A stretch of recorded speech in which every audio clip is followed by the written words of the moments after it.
եք որոշել աջակցել ուժեղ Հայաստանին։ Ահագություն կբերին ամես։ Հաշիմյանի խոսույթն է, ասում է Տեր կանգնիր խաղաղությանը։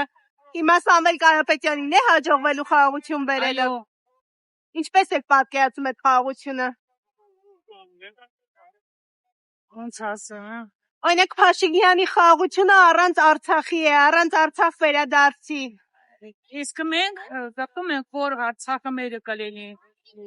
փոփոխության դեպքում։ Արցախի մասին խոսելը խաղաղության սպառնալիք չի դիպի։ Չէ։ Ասում է Արցախում մնայիք զոհվեիք, ինչի եք փախել եկել, ինչպես կմեկնաբանեք։ Ինչ ոնց ասեմ։ Դա շատ ցավոտ է, որ լսում ենք, ճիշտ ասած։ Իրանք չեն անցել այդ պատերազմի միջով։ Եթե անցած լինեն, այդպիսի բաներ չեն խոսի։ Մենք ցավ ենք ապրել։ Ասում է իմ տղան էլ է այնտեղ եղել, իմ ընտանիքը։ Իր տղան եղել է հյուրանոցում, ոչ թե կռվի դաշտում։ Իսկ իմ տղաները, իմ ամուսինը եղել են կռվի դաշտում։ Այն դրա համար ես ցավը զգացել եմ։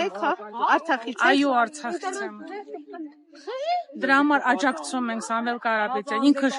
շատ բան է արել հայրենիքի համար, շատ բան։ Արցախի համար։ Ոստո մարդիկ կան չեն գնալու։